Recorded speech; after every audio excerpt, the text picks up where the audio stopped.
नमस्कार, आप देख रहे हैं पॉलिटिकल अपडेट। हम कहीं स्वतंत्र नहीं हैं, चाहे वो घर हो, और आज के समय पे कोई स्वतंत्र नहीं है। बस कहने के लिए हम स्वतंत्र हैं।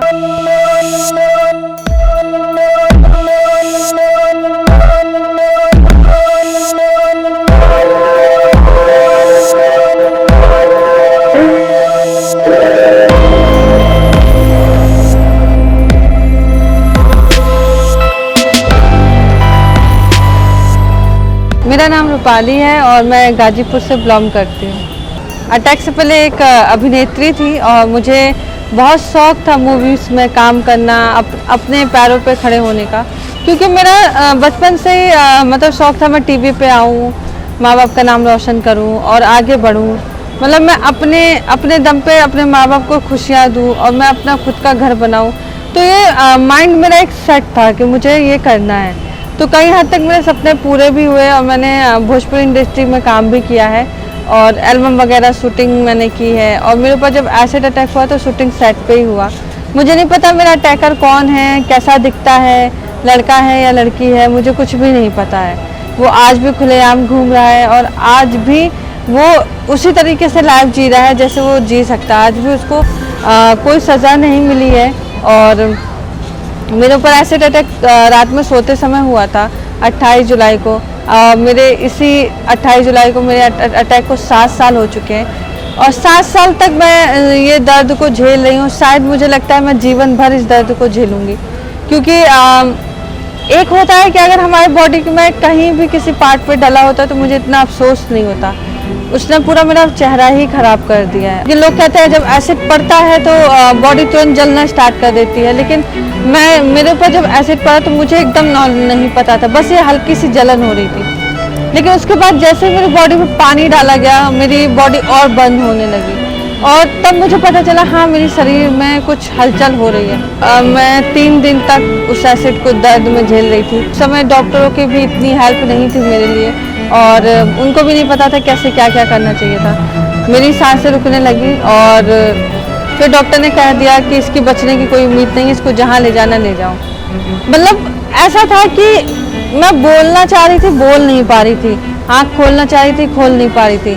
ऐसा लग रहा था सारी चीज़ें ब्लर दिखाई दे रही है। स्किन की जो भी परतें हैं वो एकदम ऐसे मिल्ड की तरह निकल रही थी, जैसे लगता है चॉकलेट जैसे मिल्ड हो रहा था। वैसे मैंने पहली बार अपने फेस को इतना ब्लैक देखा था। एसिड पड़ने के बाद मेरा फेस पूरा ब्लैक हो चुका था और मुझे बिल्कुल पता नहीं था कि ऐसा लग रहा था जैसे आलू के छिलके की तरह मेरी चमड़ी निकल रही है। तो इतना दर्द था और मैं मम्मी से कहती थी मम्मी मुझे मार डालो, मुझे जहर की सुई लगवा दो, मुझे दर्द नहीं बर्दाश्त हो रहा है। क्योंकि हम कहते हैं ना कि पानी हमें जीने का राह देती है, हवा हमें सांस लेने की शक्ति देती है, लेकिन वो दोनों चीज़ें मेरे लिए उस समय मौत के मुंह की तरह था। क्योंकि जब मेरे बॉडी पे पानी डाला जाता था तो ऐसा लगता है जैसे मिर्ची डाल दी है किसी ने बॉडी पे, और जब हवा में मुझे रखा जाता था पूरी बॉडी मेरी जलने लगती थी। ऐसा लग रहा था कि जैसे अभी अभी मैं जली हुई हूँ। तो इतना ज़्यादा पेनफुल मुझे होता था। उसके बाद वहाँ पे 3 दिन तक मैंने कैसे भी संघर्ष किया। अगर मैं बलिया में होती तो शायद मैं मर गई होती। मुझे लगता है कि अगर मुझे सही टाइम पर मुझे इलाज मिल जाता तो शायद मैं अपनी आँखें ना खोती, मेरी आंखें सही होती और मैं शायद अच्छे से दुनिया को देख सकती। मैं वो काम कर सकती जो मैं पहली तरह कर सकती थी।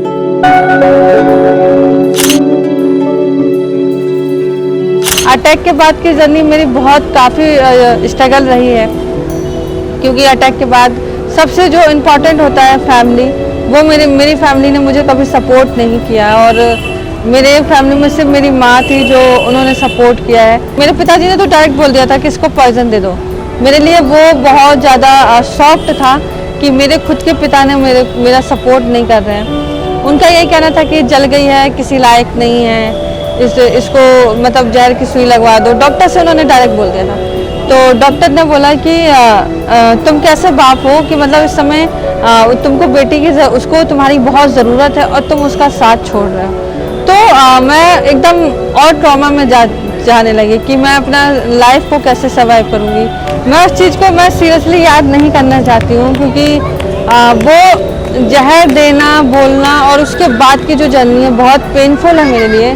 और मैं सच में उसको डीपली तरीके से नहीं सोचना चाहती, नहीं बताना चाहती हूँ, क्योंकि मैं अगर जब भी उसको सोचती हूँ ना तो मैं अपने आप में कंट्रोल नहीं कर पाती हूँ, मेरे आंसू निकल आते हैं। क्योंकि जिस पिता को मैंने बहुत चाहा और सच में मुझे लगता था मेरे पिता ही मेरी सारी दुनिया है। और मतलब होता है कि जो घर की बड़ी बेटी होती है उसका जो शान और आन और बान होते हैं उसके पिता होते हैं।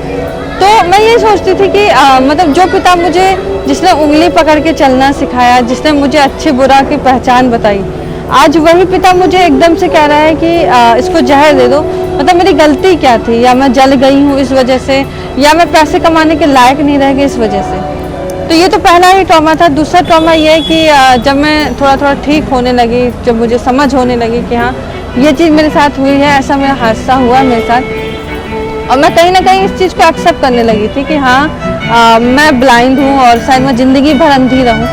तो उसके बाद क्या हुआ कि मेरे पिता ने फिर एक मुझे सदमा दिया, मुझे ब्लड देने के लिए मना कर दिया कि मैं ब्लड नहीं दूंगा। ये दूसरा सदमा था मेरे लिए। और मतलब मैं, डॉक्टर ने साहब बोल दिया था कि अगर इसको ब्लड नहीं मिलेगा तो बच नहीं पाएगी। वो मेरे लिए सबसे बड़ा दुख था। और मतलब उसके बाद मैं बेड पे पड़ी रही, मेरा ब्लड बहुत ज़्यादा निकलता रहा। और फिर उसके बाद जो कहते हैं ना कि ठीक है पिता तो नहीं थे, लेकिन मेरे जो डॉक्टर थे उन्होंने पिता का रोल निभाया उस जगह पे। उन्होंने अपने स्टाफ से कहा कि लड़की की ऐसी ऐसी हालत है। उनके 10 स्टाफ ने मुझे मिलके ब्लड दिया और मैं थोड़ा थोड़ा ठीक होने लगी। हाँ, मेरी बॉडी में थोड़ी सा एक्टिवपन था, थोड़ा सा ही कह सकते हैं। उसके बाद तीसरा झटका और मिला मुझे, जब मुझे बोला गया कि अब इनको रेफ़र किया जाएगा और मतलब ये ठीक हो चुकी हैं, ये अपने घर डिस्चार्ज हो जाएंगे, अपने घर जाएंगी। तो मेरे पिताजी ने ये बोला कि इसको अनाथ आश्रम में छोड़ दो, इसको घर नहीं जाएंगे, घर लेके जाएंगे तो मेरी बेइज्जती होगी। ये तो ठीक था, लेकिन लास्ट में जब हम स्टेशन पर पहुंचते हैं, मैंने जिद की नहीं कि मुझे घर जाना है। मैं किसी तरीके में जो प्यार मुझे शायद घर में मिलेगा वो अनाथ आश्रम में, मैंने ये भी स्वीकार कर लिया। ठीक है, अनाथ आश्रम में रहूँगी, शायद मेरे जैसी लड़कियां हों वहाँ पे जो मुझे एक्सेप्ट करें, मुझे प्यार दें। लेकिन कहते हैं ना, फैमिली का प्यार और बाहर वालों का प्यार बहुत अंतर होता है। तो उसके बाद मेरे पिता ने बोला कि नहीं, मेरी मम्मी से उन्होंने बोला, मुझे एक जगह बैठा दिया गया। उनको पता है कि मेरी बेटी देख नहीं सकती, और जो इंसान बचपन से ब्लाइंड होता है तो शायद उसके लिए आसान होता है रास्ता पार करना, लेकिन मेरे लिए आसान नहीं था, क्योंकि मैं सिर्फ 3 महीने में ब्लाइंड हुई थी। और उसके बाद मेरे पिता ने बोला कि इसको यहीं छोड़ दो, जब तक ये जिंदा रह सकती रहेगी, नहीं तो ट्रेन के नीचे आके कट के मर जाएगी। ये मेरे लिए चौथा ट्रॉमा था।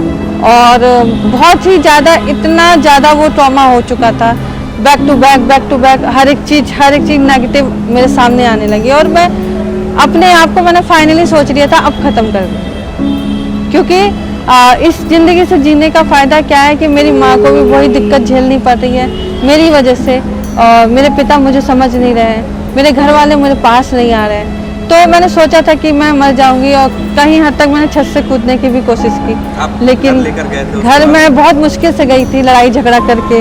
जब मैं घर गई तो मुझे घर से बाहर ही रख दिया गया, घर के अंदर घुसने नहीं दिया या मुझे और मेरी मम्मी को। तो फिर मैंने सोचा कि अगर बेटे का हक है रहने का तो बेटी का भी हक है। आपके एक भाई है? हाँ, एक भाई है मेरा। तो मैंने कहा मैं कोर्ट तक जाऊंगी, मुझे भले कहीं भी जाना, मैं कोर्ट तक जाऊंगी, लेकिन मेरी इसमें कोई गलती नहीं, ना ही मैंने कोई पाप किया, ना ही मैं खुद से जली हूँ, मुझे जलाया गया है। तो मैंने पापा से कहा आप मुझे ऐसे नहीं आने दोगे, मैं कोर्ट तक जाऊँगी। तो फिर पापा ने किसी तरीके से मुझे अंदर जाने दिया। ऐसा हुआ था कि जब घर गए तो मेरे सामने मेरे पिताजी, मेरे सामने जो पिता ने मुझे गोदी में खिलाया, वो पिता मेरे सामने बैठ के खाना नहीं खाता था। कहते थे कि उनको मुझे घिन आती है देख के। तो ये सब चीज़ें ना एक के बाइक मेरे लिए एक ट्रॉमा थी। हाँ, मेरे माँ और मेरे भाई ने मुझे कहीं हद तक सपोर्ट किया, और उसके बाद आज जो भी हूँ, जिसकी भी मेहनत है, मेरी माँ की बहुत मेहनत है मेरे ऊपर। और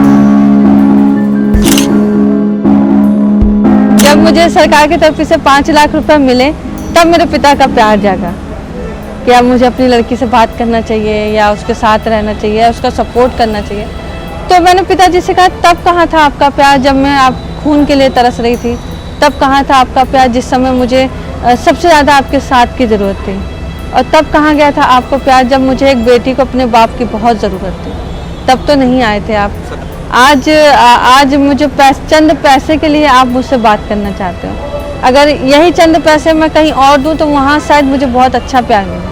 आपने तो मुझे जन्म दिया, मुझे पैरों पे खड़ा किया, तब आप मेरे साथ नहीं थे, तो आज मुझे आपके साथ की ज़रूरत नहीं है। और मैंने उसी समय मैंने सोच लिया था कि इतना सब कुछ मैंने जो ट्रॉमा झेला है ना, एक ना एक दिन अपने पापा से माफ़ी तो ज़रूर मंगवाऊंगी। तो फाइनली मेरे पिताजी ने मुझसे माफ़ी मांगा और कहा कि हाँ मेरी गलती हो गई, मैंने गलती कर दी। लेकिन शायद वो दिल और वो मन नहीं रह गया था मेरे अंदर, वो इच्छाएं नहीं रह गई थी कि मैं उनको एक पिता के रूप में एक्सेप्ट कर पाऊँ।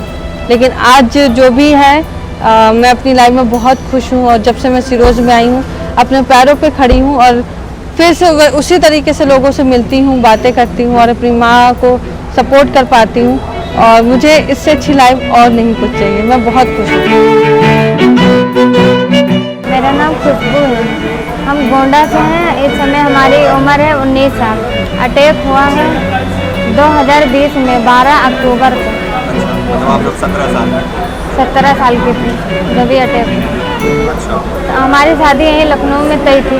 शादी होने वाली थी, 5 दिन शादी रह गई थी होने की, तभी अटैक हुआ हमारे साथ। तो आप गोंडा से यहाँ क्यों आ गई? हमको ये सब पता भी नहीं था।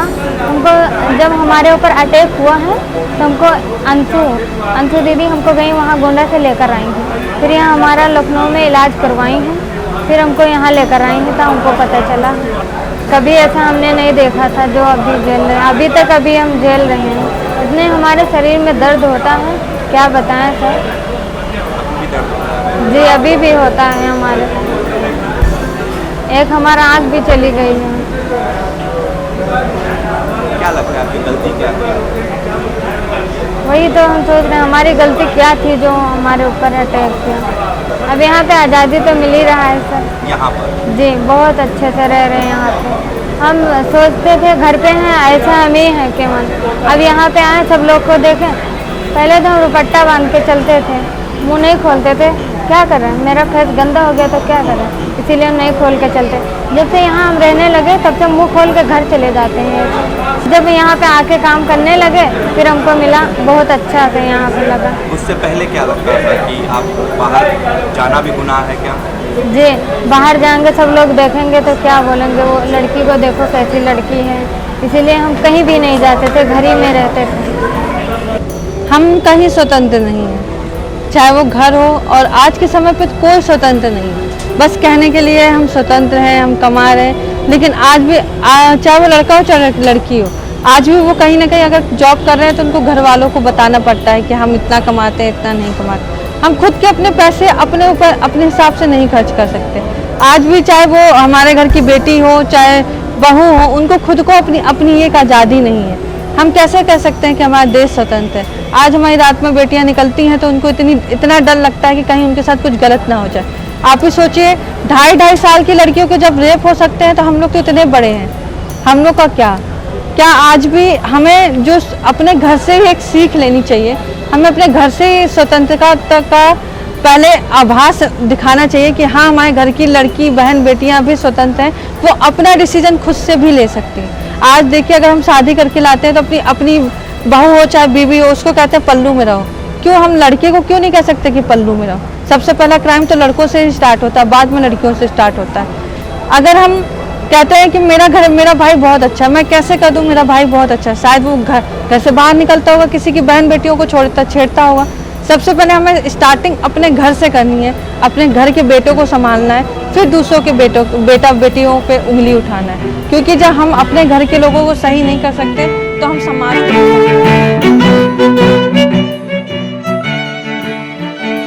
पॉलिटिकल अपडेट्स के सभी दर्शकों का धन्यवाद।